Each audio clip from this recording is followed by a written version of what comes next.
call, and then when the other panelists come, they can join in at the same time. Am I audible enough? Yeah. Yes. Okay. Yes. Hello, good afternoon, everyone. Let me introduce myself first. I'll give a brief about myself. So I am Naveen Rai. Professionally, I'm architect, urban planner, and environment planner, and specializing in infrastructure planning. At the same time, I work with the government of Sikkim, and I'm in the domain of urban planning and governance development for the last 18 years. 18 years. So, in fact, I'm very much delighted to be, moderating this session, having this distinguished panelists. Your voice is dropping actually. Okay. Uh, my profile is okay now. Is it all right? So,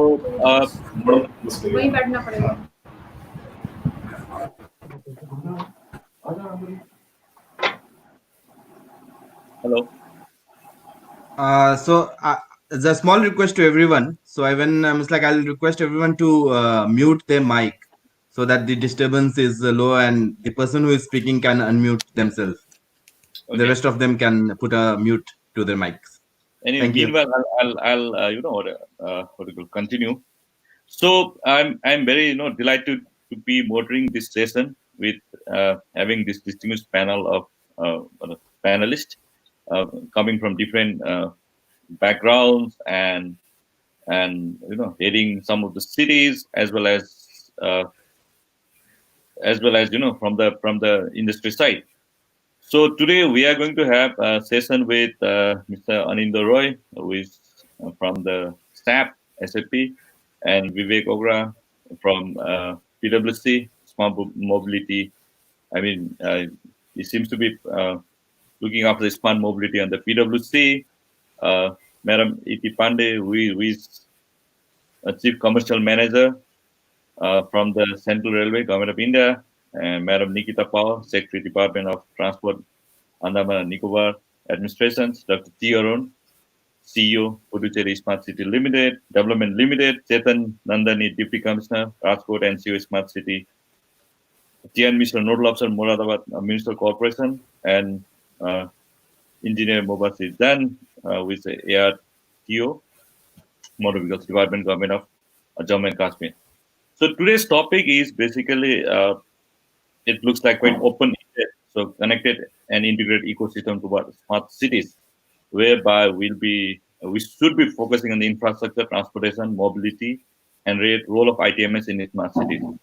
So, having said that, as we'll all know, transport and mobility is the crucial for the city to function, and it is also very important for a city to you know prioritize in the sector where we need to make as to how we can make city faster and or we can move city faster, more efficiently, and more providing more comfort to the citizens. Having said that, so there are many, what you call, I mean, use case on the research as well as on the digital platform. So there is no dearth of or shortage of the technology, as I can see, having having worked in this domain for last many years, and even from the inception of Smart City Mission, and having engaged with lots of other city outside the India. So, but coming back to the Indian context, so I hope that we'll be talking mostly about the Indian context and the challenges what we are facing in implementing these solutions, or even using these solutions within our organizations, or uh, there are many spectrum of challenges as well as what do you call, we have got avenues or scope where we can escalate or implement this kind of technologies, as well as maybe more. I'll be more interested to hear from the cities where they are focused or invested more on the mobility rather than transportation. So, uh, in order to begin with, I think I'd like to invite Mr. Anindo Roy Das from SAP to put forth uh, with his opinion and carry forward this discourse. Hello, Anindo. Are you ready? So, yes, yes. I hope you can hear me, Mr. Naveen. Yeah, I think you're audible to me. Uh, Okay, great. So I'm just trying to share my screen because I just thought I'll keep two slides with me.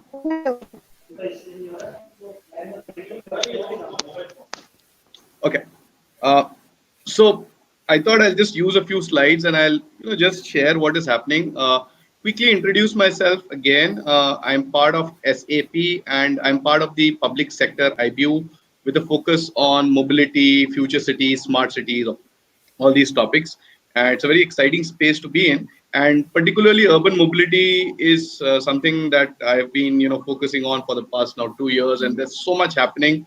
I thought it will be great if I can share some of things that I have learned and also give you a perspective of what's happening. So it is really a big picture out there. There's a lot of money that we spend globally. The figure is $7 trillion. This is, I think, this is not the most updated figure, probably a year old, but still, I thought I'll keep it there. And this does not include our air travel and our rail travel and everything. This is just the public transport globally. And there are so many players who are around this industry or around mobility. You have the OEMs like BMW, Ford, Volkswagen, the newly vertically integrated players like Tesla.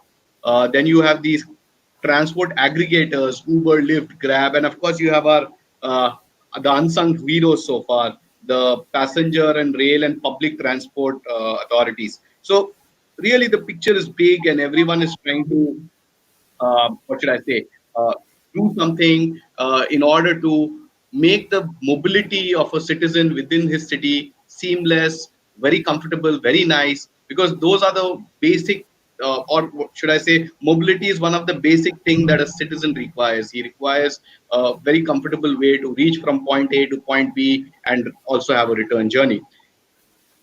What is really happening out there when I said that there's a big picture is there's something called as CASE. Everyone is talking about CASE, and CASE stands for connected, autonomous, shared, and electric. So there are electric vehicles. I think most of the OEMs are now coming. Even in India, I see a lot of OEMs are coming out with their e-mobility projects, and the government also making the push of procuring e-mobility. Shared mobility is really improving day by day. Of course, I think with the recent pandemic, little bit trends would have changed, but I'm sure once things limp back to normal or race back to normal, things are going to be where we had left them. So shared mobility is seen as a very interesting concept. And by shared mobility, it is not only the ride sharing apps, but also you sharing time of ownership of a car. We have connected mobility. This data was very interesting to me that more than 80% vehicles sold today have built-in connectivity, so the OEM can actually monitor how the machine is functioning. And of course, autonomous. There's a lot of money being pumped into how autonomous mobility will look like and how it will function, how it will make the journey very comfortable, very safe, I would say. Now, the real question is how do they make autonomous safe and how do they make it legal? So I'm very excited to see what will happen. And where are these changes happening? Where are these taking place? They're mainly taking place in three industries. One is the automotive industry. One is the cities, and in cities, I like to include even the public transport authorities and everything, and of course the utilities, because people are saying the new age of transportation is going to be all electric. The internal combustion engine is going to become obsolete, and the EV electric vehicle is going to become the new thing. And the intersection point is where people are actually looking at the new business opportunities over there. What are the trends that are really impacting the cities? What are the cities looking at? First of all, they are looking at supersonic mobility, Hyperloop, the Boring Company, very interesting company, by the way. Then they are looking at seamless mobility within the city. They're talking about a single contact based card. They're talking about single bill for multiple modal of transportation. They're looking at subscription based mobility. I think the government is also coming down with regulations which will impact sustainability, banning ICE vehicles to a certain extent where possible, ban on vehicles in village, in city centers, carbon neutral goals that cities are setting for themselves, no car zones within the very, very congested areas of the city. and percentage of recommended sales by an OEM of EV vehicles, so that the OEM doesn't stop pushing the EV vehicle or the manufacturing the EV vehicle. And of course, there's this crazy stuff also happening, the exciting stuff. Aerospace companies are talking about eVTOL, that is vertical takeoff or landing, which is going to be the concept of flying taxis and everything, robot taxis. And companies are actually working on that. Airbus, Boeing, Rolls-Royce, Aston Martin, Geely, all of them are there working on this. It'll be interesting to see what happens. But coming back to the city part, what I really see will happen very quickly is today we have a card-based ticketing system. We purchase a card from the Delhi Metro, card window. We top up some value on the card, and that card becomes my permission to travel. So I punch that card at a turnstile gate or a flap gate. It gives me permission to enter the transportation hub. And then once I've done my journey from point A to point B, I tap out that card at a similar hardware, and I'm allowed to. So and accordingly, money is deducted. What I see really happening is, and what we are working with cities, at least 2, 3 cities, we are doing a pilot today, is account-based ticketing. Now, what is different in account-based ticketing is your identity is what is your account and what is your card and what is your permission to travel. So your identity becomes your permission to travel. You tap in at an entry point, you tap out at an exit point, and all this is actually collected at a back end, and the analytics about how much fare is to be charged is done at the back end rather than at the edge where it is happening today. Today, when you tap out at the exit point of a metro, that is where exactly the money is deducted. But in account-based ticketing, it will be more, it will be taken at the back end. The system will be more, what should I say, agile. It will be more efficient, in my opinion. And once we have achieved account-based ticketing largely, let's say in metros and buses and everything, we will be in a position to offer citizens something called as mobility as a service. And what exactly are my views of mobility as a service? One is you have your account-based card, you tap it, and you pay a monthly bill of it, or it could be something like Netflix, where you pay a monthly subscription fee and you are allowed to use as many modes of transport as many times as possible. The cooler things that can happen is the companies trying to promote employees using public transport, the public transportation companies tying up, giving in a lot of new offers that if you travel to your office between 9 to 5, you'll be charged 50%. All of those encouragement to take those can happen. Of course, that depends on how the network matures, how the hardware matures, and of course, how the procurement system also matures. Um, what could be the various ways? It could be an aggregator-led system wherein typically how you create the smart cities today, you have an SI creating this infrastructure. You could have the incumbent smart city vendor doing it for you, or it could be actually what I'll be more interested to see, and I hope that happens, is the public transport authority actually takes up this project. So something like the city metro rail corporation or the municipal corporation or a similar government body comes in and says that, okay, let me aggregate these various public transport systems as well as these private transport systems and give a service. So let's see what happens. I'm very interested. I'm closely following this. And what in SAP we are trying to help, as I told, we were working with a few cities, we are doing pilots and everything, is today, if you look at, and the above orange part is the traditional scenario that is happening today, is the customer, if he, or the citizen, if he has to take multiple modes of transport, as in he has to walk from his house to a bus stop or an auto stand, or even probably cycle. Then he has to get on the metro station. Then from the metro station to cover the last mile, he has to probably again change his mode of transportation. So there's various modes between the first mile and the last mile and the entire journey. He has to purchase multiple tickets. Any delay or anything is on account of the citizen because there are all disintegrated systems. Customer service is not best of the quality. What we are really trying to help and work with our customers today are where everything is centralized in a probably a mobile app or something, because mobile is the best way to penetrate in the urban bodies that we have or the urban setups that we have.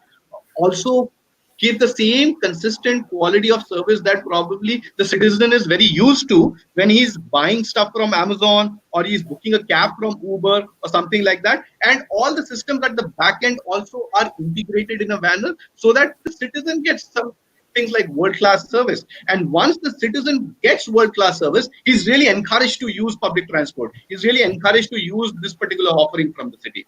So that is what we are helping cities out with. And of course, the mega dream or the mega idea is that once you are applied this concept in an urban setup, you actually can recreate this concept once someone is traveling from one urban location to another urban location. So right from when you start your journey to catch a 6 o'clock flight in the morning from your house in Delhi, do some work in Bombay, land in Bombay, whatever, do your meetings, and again come back to your house in Delhi. It can all be done in a very seamless process. Of course, this will take a lot of time, but I'm really interested to see how mobility as a service comes into India and everything. And as I told you, I think it is the most basic requirement of a city. I'm happy to engage more in the discussion. I won't take any more of the time. Thank you, Mr. Naveen, for allowing me to speak and open the session. Uh, Thank you, Aninder, for your insights about how SAP is helping the cities and the industry to make transport and mobility very efficient. Now, I'd like to call upon Vivek Ogra to put forth his insights about this particular topic. Over to you. Thank you, Navinji. Very insightful presentation by Ananda, and I completely agree with the kind of changes that we are seeing in the transportation landscape in the cities. And I appreciate the sentence by Navinji saying rather than transport, let's focus on mobility. I think that's a very inclusive statement, and that's what is required in the cities today. So I come from the background of transportation technology in cities and have implemented, helped cities implement several such systems for different kind of operating environments. So my take is very simple that today uh, the two things which are very important and central to this transformation as far as mobility in cities is concerned. It is accessibility and availability at the core of it. Now, when we are looking at mobility as a transformation need rather than transport, the first thing that one needs to do is have citizen at the center of this transformation. Only then we will have a holistic view of how cities have to transform to be able to provide meaningful mobility opportunities to everyone and anyone. See, what has happened in past is we've had thinking around vehicles, and then the travel lines were decided. This is how the buses are going to operate. There are routes which have been decided. So people have to align their travel along these travel lines. But today, if we have to talk about mobility as the transformative function for cities in many ways, it is citizen who should choose how to travel, when to travel, where to travel. And that's where mobility as a service plays a pivotal role, not just in providing accessible mobility platform, but also allowing people to travel more efficiently, allowing everyone to travel with their choice and not by the choice thrown upon on them. So with that, I think from the technology perspective, there are several things that need to be looked at from the city perspective. If you really look at what is city's objective as far as public transport is concerned, it is basically at the core of it is sustainability. That environment sustainability has to be there. We deliver more with less. We should spend less on roads, more on quality of life. All of this is interconnected, and transport is in the middle of it. So when we are doing a transformation as far as the mobility function is concerned in cities, there are three things that are very important to look at. One is the business function of the mobility. Second is the technology function that is going to drive and deliver business objectives with experience at the core of it. Because the unless and until we change the experience of mobility, we will not be able to really reach where we want to reach in our cities with respect to safety, accessibility, availability, modal shift. Why would somebody move from a private mode to a public mode?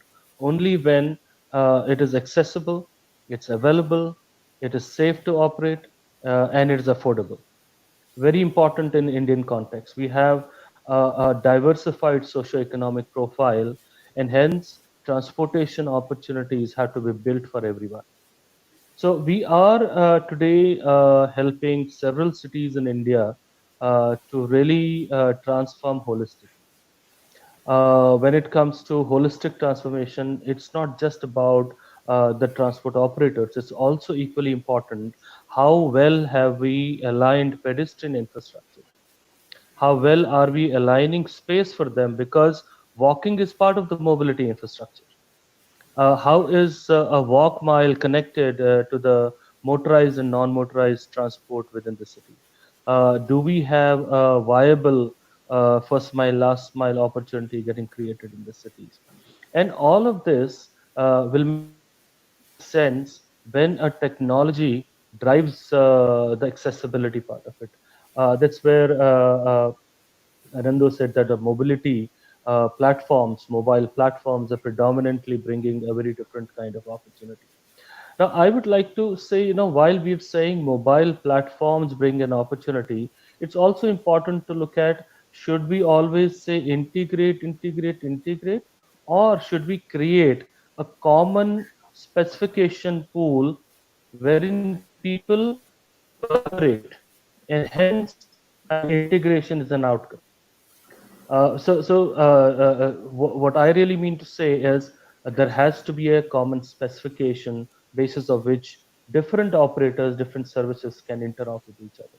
See, today we have got NCMC being implemented in the country as part of a national common mobility, payment network or a payment system. Now, the genesis of the system is you have a NCMC platform, you can travel anywhere in the public transport in the country. And that's a transformation that is required from the digital perspective, from the perspective of people being able to pull up their own choices. Now, when we look at that, that is also a capability being developed to ensure that people are collaborating. See, the moment that you're going to interop your payments, collaboration is the next natural that's going to happen. So I I believe technology has to play a very, very pivotal role, but it is very important to see how you apply technology in the context of the cities. There's one common mistake that is that I mean we see that we apply one solution to every city. Every city has a different DNA. It has a different capacity to be able to deliver on those requirements. It has a different financial capability, and hence I think it's very important to look at city by its context and apply technology as it would deliver for that city. That is one. Second is that you need to look at what is going to be very important in future. For example, if we're talking about electric transformation happening in the cities, uh, so telemetry being the central of this transformation, because unless you understand the operations environment around electric vehicle, you will not be able to sweat the vehicle right. Because electric, one of the most important thing is that your vehicle has to be operating on the road as much of time as possible. And hence, how do you harvest telemetry within your current context of ITMS in the cities? How does ICE engine and electric vehicle coexist and cooperate and deliver meaningfully for the cities? That's probably a very important discourse that has to happen in cities. And merely having an ITMS is not going to solve the cities. I think I would end by saying accessibility, availability, and connectivity with customer at the core of this transformation is the way to go in cities, and technology can play its role of delivering the promises that we make to our citizens. Thank you. Thank you, Vivek. The key points I'd like to highlight it's more about accessibility, availability, and affordability, and the freedom of choice. And again, you have connected this with the environmental sustainability, which is very important aspect at this moment. And another important aspect is the walking, basically. So Yes, what we've seen as a uh, in the urban planner and the urban designer, so the walking needs to be very integrated in the mobility, and absolutely.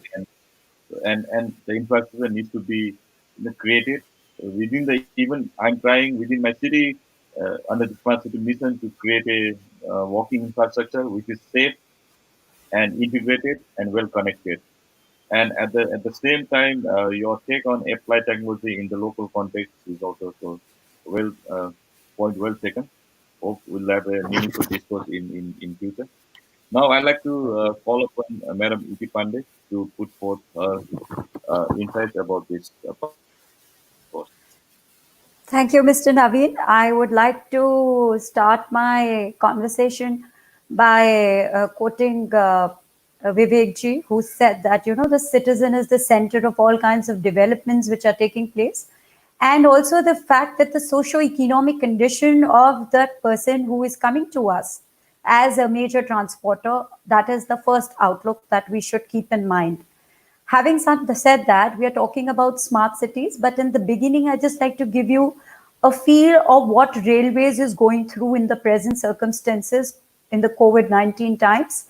So from the 1st of May till the 1st of July, we've run about, I'm talking of my central railway. If you take for Indian Railways as a whole, 5,000 odd Shramik specials carrying about 80 lakh all odd migrants from one part of the country to the other.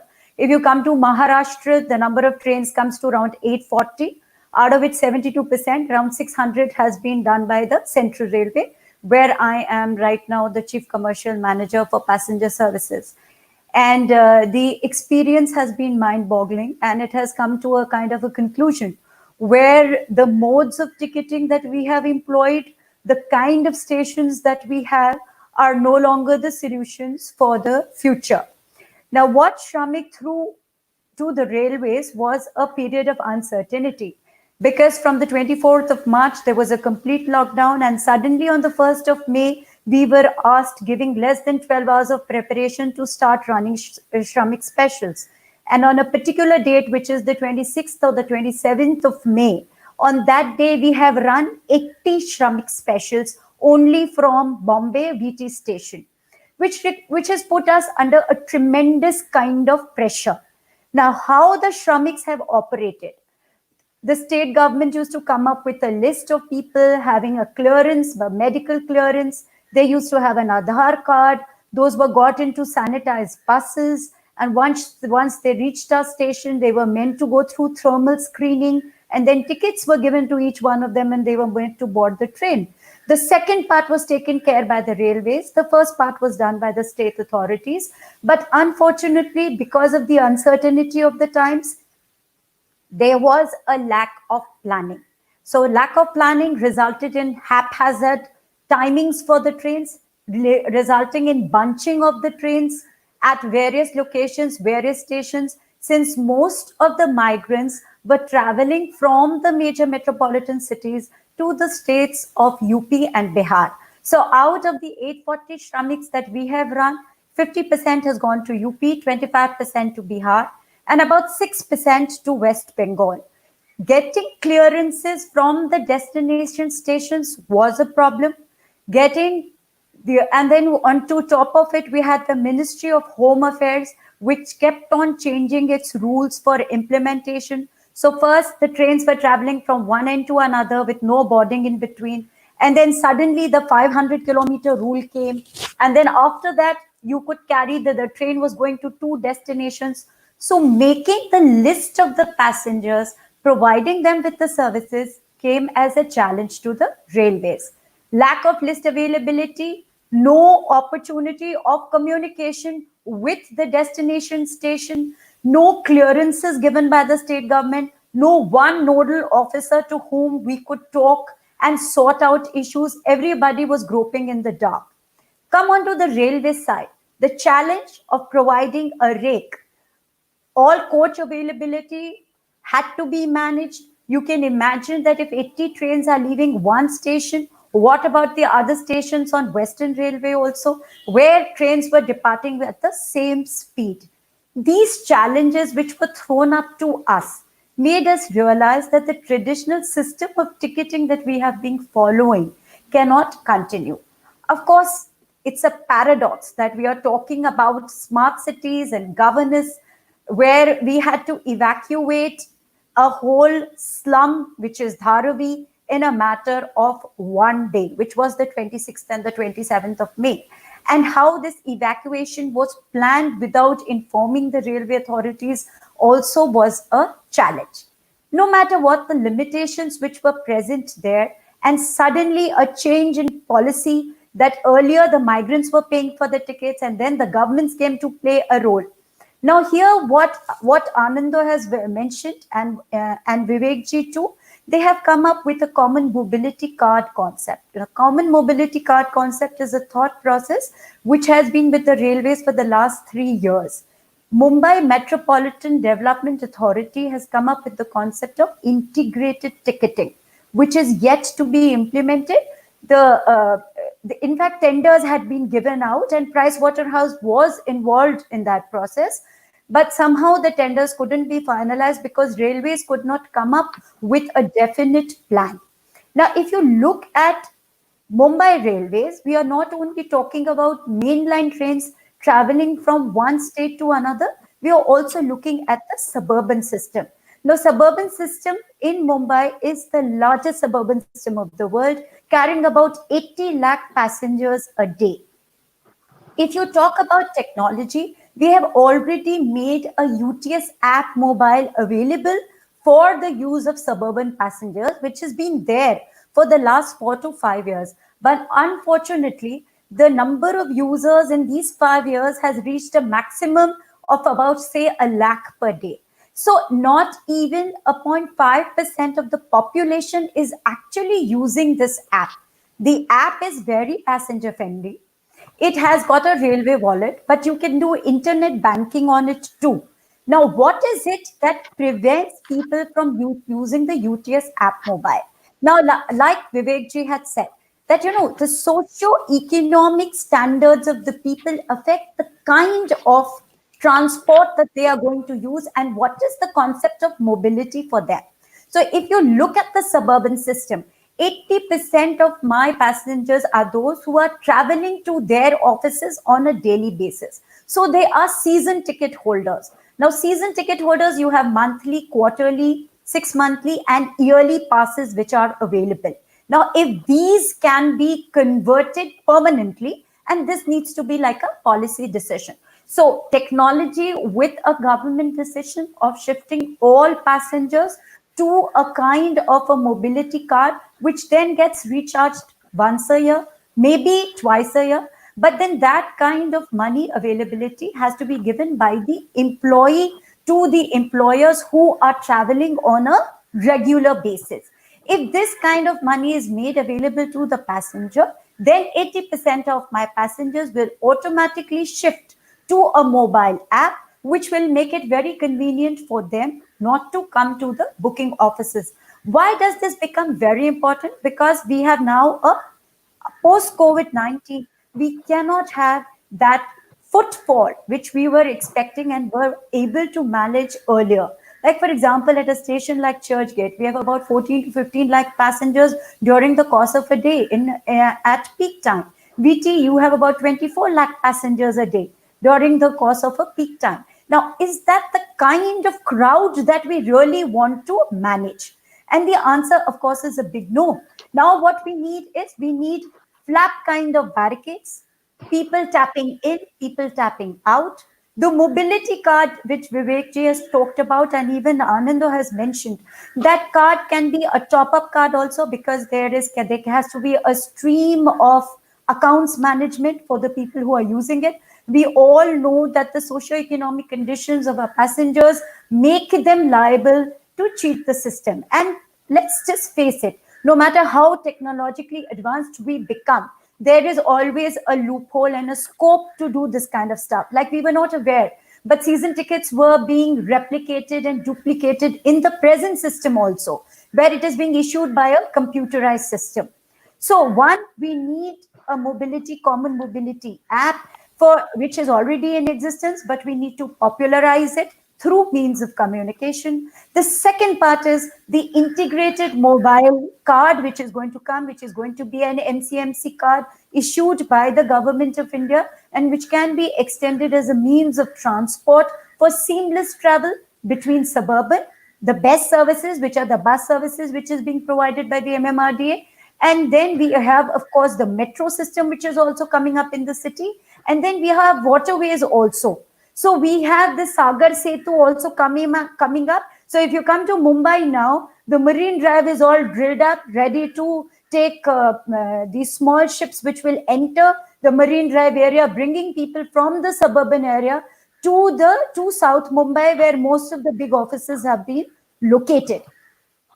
Having said these two things, we need another systemic change, which is that we have a vast data of the passengers who are coming to the railways. I don't think that any other government organization can have the amount of data we have in terms of passengers, their socio-economic profile, their demographic status, and of course their work profile. With that kind of data, we can do a demarcation of the kind of service which the private operators will be willing to provide the passengers. It's not necessary that when we integrate, then railway has to be the focus of transport.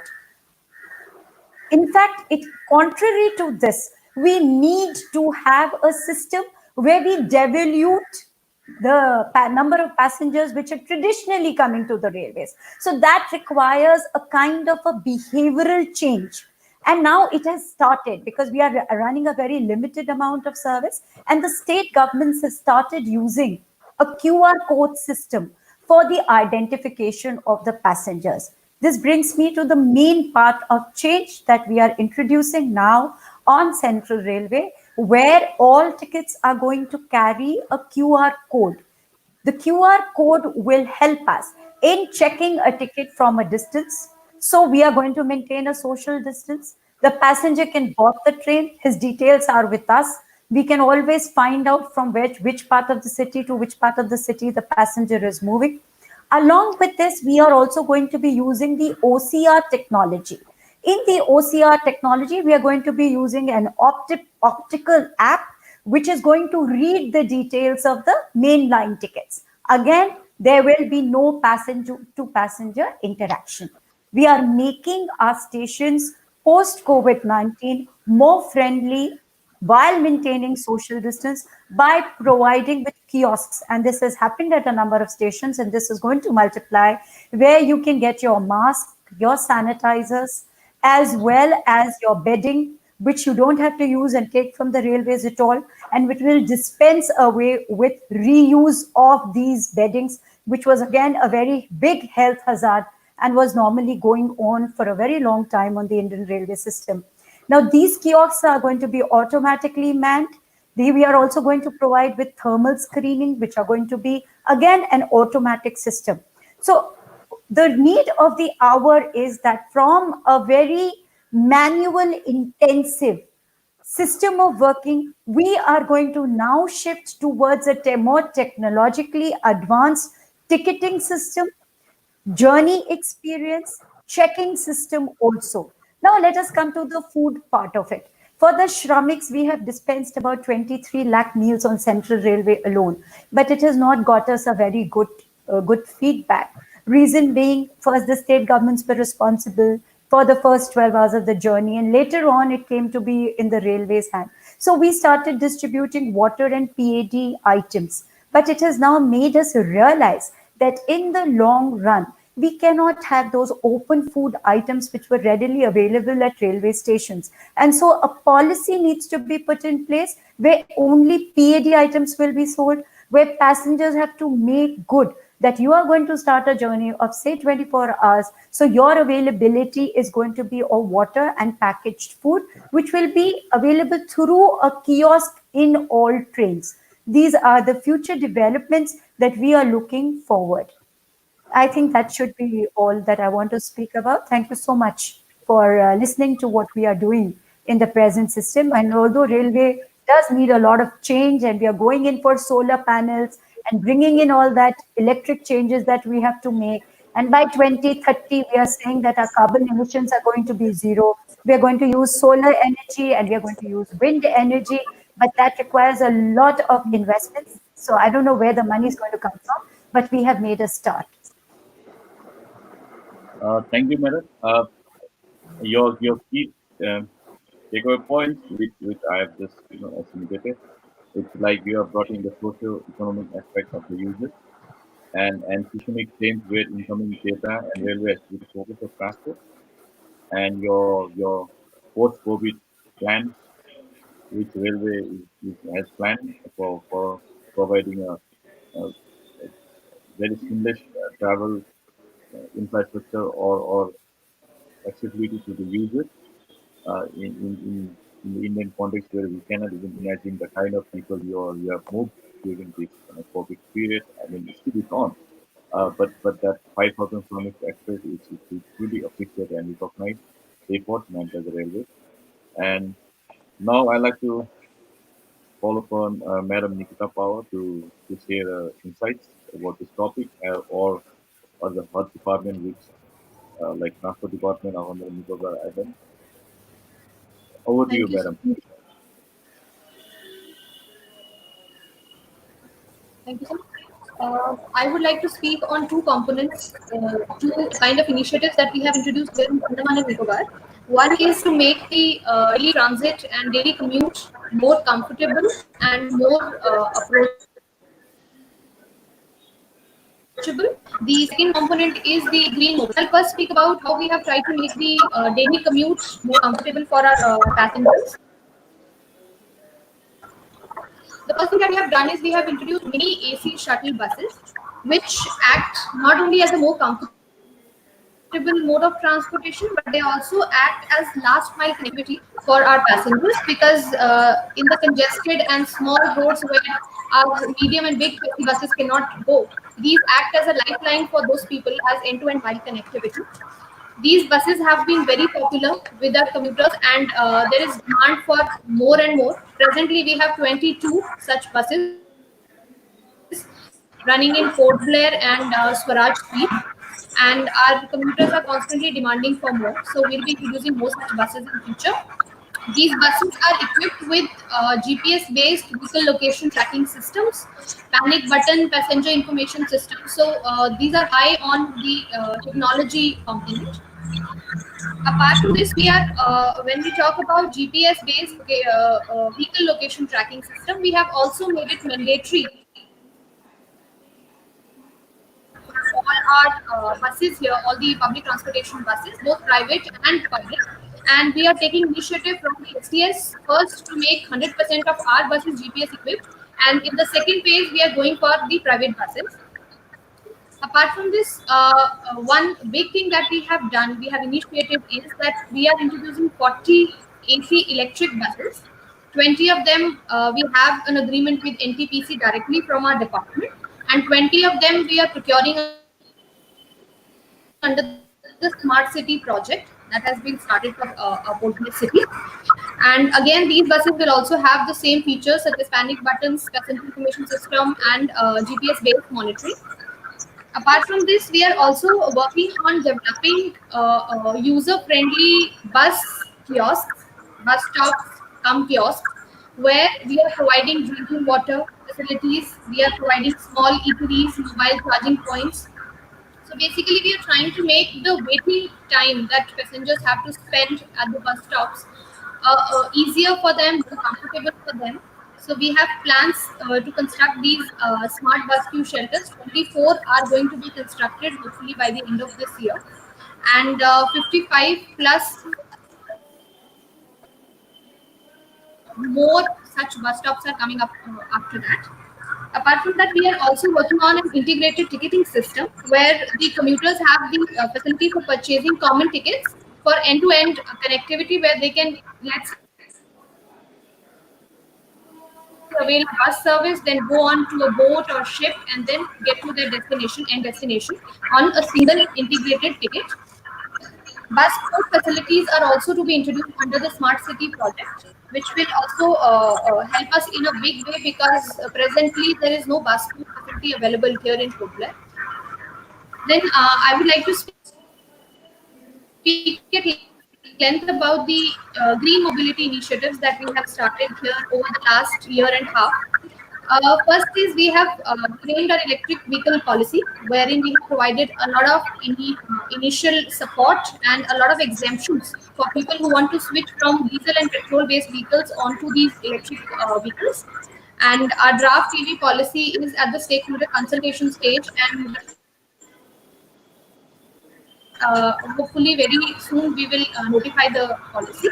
Under this policy, we have provided all kinds of exemptions for electric vehicles, such as waiver of parking charges, such as exemption of road tax, and many other such benefits we are giving, so that people are motivated and they move towards this green mobility segment.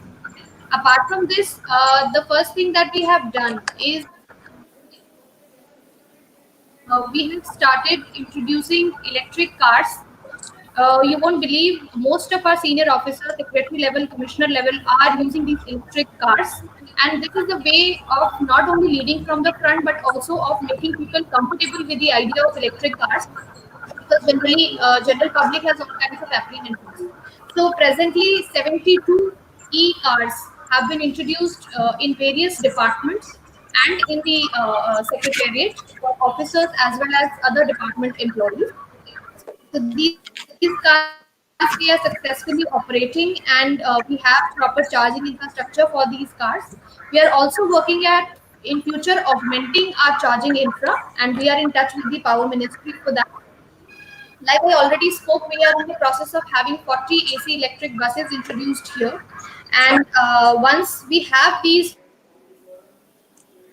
40 buses, I think a major chunk of our mobility will be in terms of e-mobility, especially the public transportation segment. Then our aim is not only to restrict it to public transportation segment. We are moving towards segment-wide introduction of e-mobility. So we have introduced electric autos, we have introduced electric two-wheelers, we have also experimented with the e-rickshaws. All this we have been doing, and one way of promoting e-mobility, especially in two-wheeler segment, what we have done is we have made the electric two-wheelers mandatory for our rent a bike scheme. There is this rent a bike scheme where it is especially for the tourists. They can rent a bike or a scooty and go around the city, and it is very popular, especially in islands like Swaraj Dweep and Shahid Dweep, which are our key tourism oriented segments. So there we have made it mandatory that any commercial vehicle has to be e-vehicle in these islands, Swaraj Dweep and Shahid Dweep. Further, under the rent a motorcycle or rent a bike scheme, all two-wheelers have to be e-bikes or e-scooters from going ahead. So that is one big leap that we have taken, and we hope to reduce the diesel and petrol footprint of our day-to-day mobility, not only for the general public of Andamans, but also for the tourists. And apart from that, we are also like I spoke, we are also working on augmenting the infrastructure for charging of these. Hello, am I audible? Yes, yes, you're audible. Yes. So, like I said, we are also simultaneously working on enhancing the infrastructure facilities, which is, I think, one of the biggest challenges when large-scale e-mobility is introduced in the islands. So that is something that we are working on along with Ministry of Power and Ministry of Heavy Industries to set up these charging infra. And as far as e-cars are concerned, we have, like I spoke, about 72 e-cars. We are further enhancing the share of e-mobility vehicles in our government fleet, and we expect to to, in the next 5 years, replace all vehicles for the officers and the departments to be replace petrol and diesel based vehicles and bring in e-cars. So those are some of the initiatives that we are taking, and we are very hopeful that had this COVID-19 outbreak had not happened, some of them would have started bearing fruit by now. But hopefully by the end of this year, we will be having good results, and we will be seeing a lot of de-dieselization happening, not only as an initiative of the department, but also within the general public. Thank you. Thank you, madam, for your presentations or your information which you have provided. Your key points actually, it was very interesting to know that all the entire initiatives of the government and from your end is e-mobility initiative, and even it is further required to know that most of the public servants up to the rank of the deputy commissioners, they are using the e-car, which is very very interesting and new thing to know about the Indian government setup.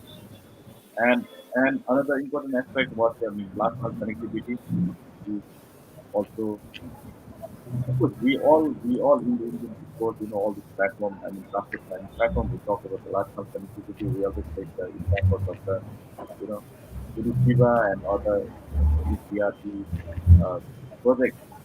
But we'll be more interested, in future regarding, the south of this last mile connectivity, with the introduction of the travel bus. And some of us would also like to know actually how these are everything your initiative is integrated to ITMS, or whether it's centralized or whether it's decentralized, whether there are the silos there. So maybe if we get more time at the end of this course, we'd like to hear from you more. Now I like to follow up on Mr. Chetan Nandani, as I can see, uh, about his inputs regarding this topic. Please, Mr. Chetan. Hello, can you hear me, Mr. Chetan?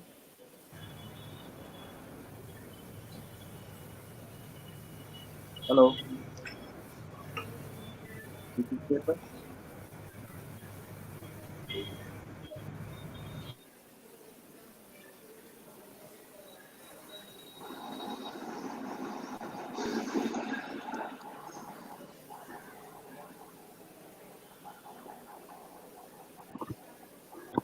I think so. Chetanji is not being able to hear us. Now I can Can you hear. hear?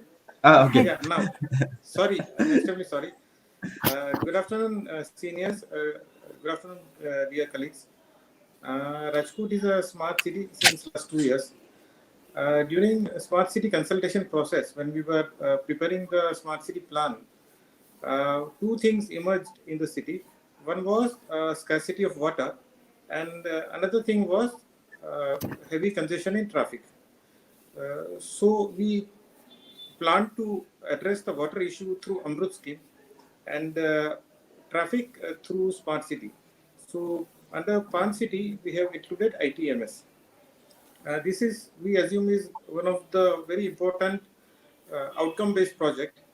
At present, we have installed about 25 signals in the city, and they have been made operational, and they have been put in learning phase. What we have been told is the machines will need 6 months to learn the traffic patterns, the during the part of the day when there is a dense traffic, when there is lesser traffic, and probably after 6 months, the signals will start operating on their own. Along with that, we have put additional access control systems for our BRTS bus stops. We have also put public information systems on our BRTS bus stops. We have put even public addresses systems on our BRTS bus stops. A point I would like to add, though it is out of context, is people are talking of transit-oriented development. Probably Rajkot, we have really done it. We have a small stretch of 13.5 kilometer BRTS, but out of that till now we have incurred more than 500 crore of FSI income over the course of 6 to 7 years. So this is something which we have already done. Regarding ITMS, probably I think once the machine learning is over, probably we'll get the data, and probably out of that data, probably we'll be able to plan the traffic of the city in a better way. And this is a joint project between Rajkot Municipal Corporation and Rajkot City Police. So even the ICCC is shared by both Municipal Corporation and the City Police.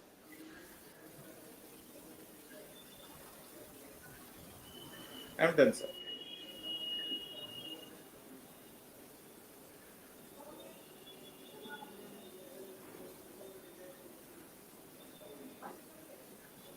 I'm done, sir.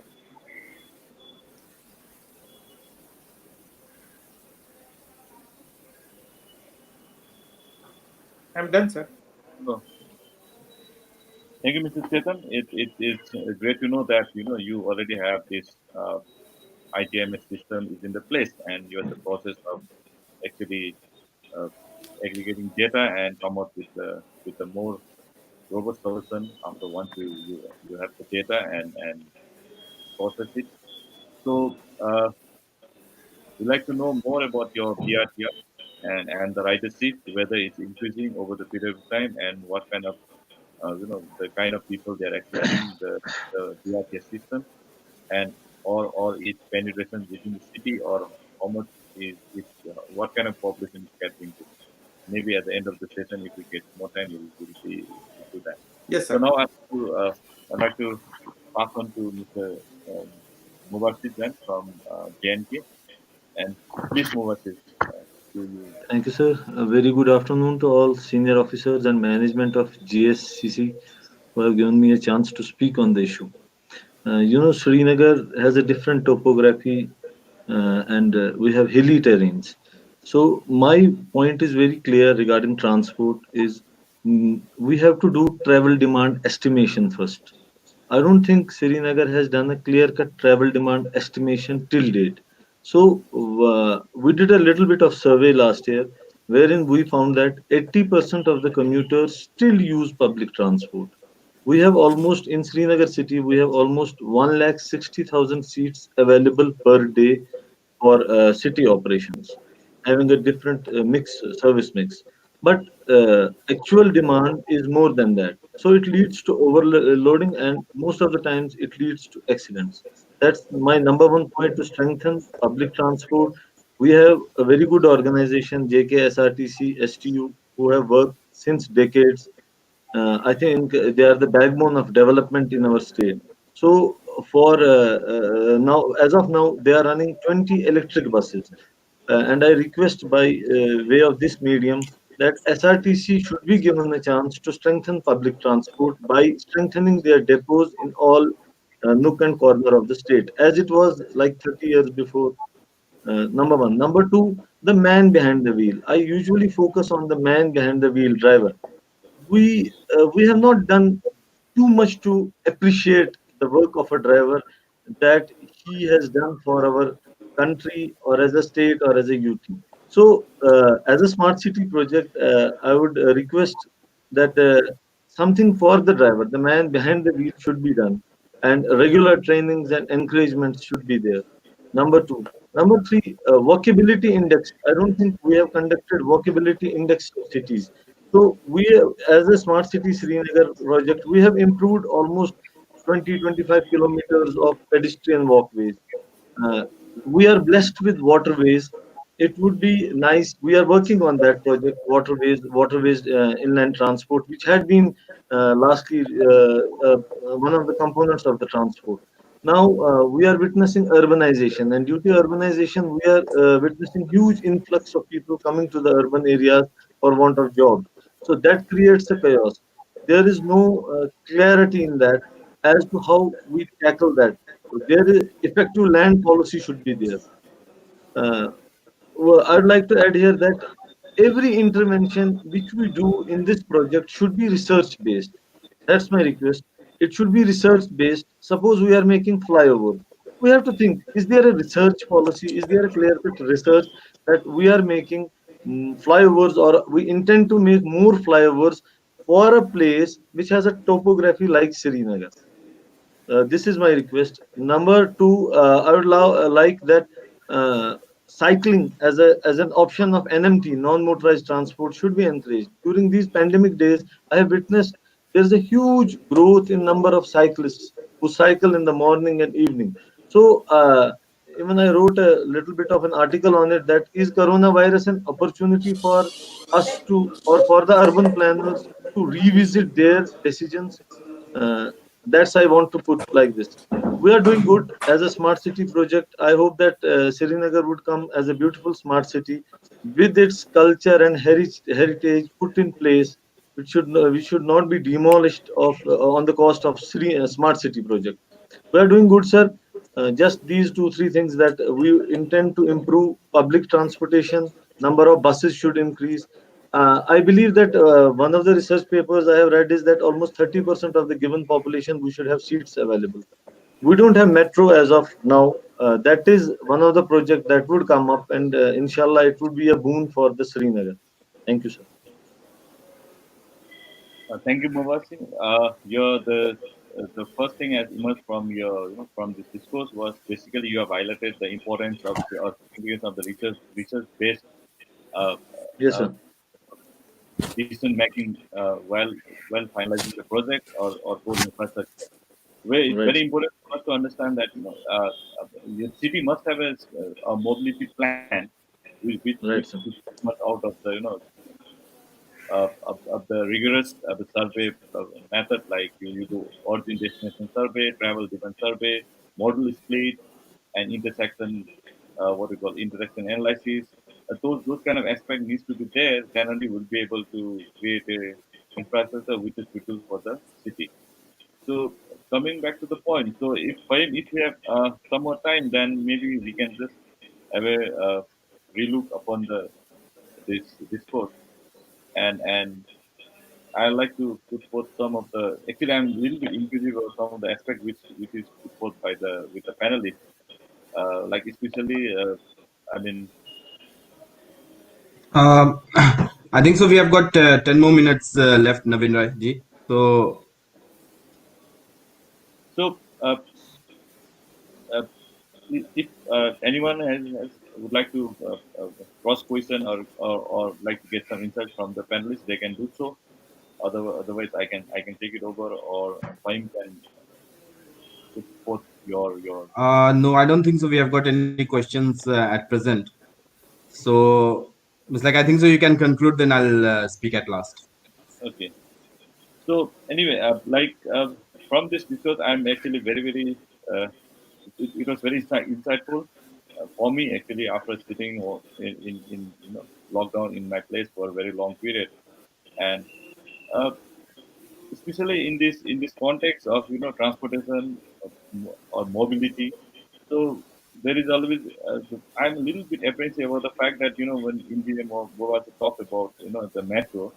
But I would suggest that you need to look into the city context whether you really require a metro or not. Because considering True, sir. your fragility of the ecosystem, government pathways, the locations. So I would suggest that please have a look at this just because all the cities are adopting the metro systems because there is a project or there is a plan on the ministry as well.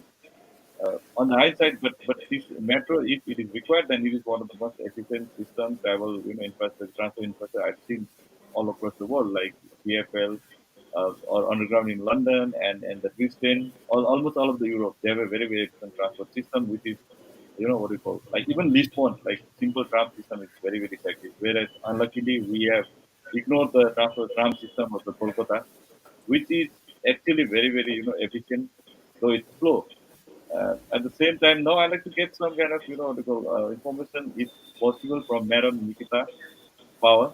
Actually, how are you managing the what you call core in smartness or architecture or automation part of your what you call the system which you are putting in place, like uh, travel bus, AC travel bus, where it's fitted with the GPS or panic button.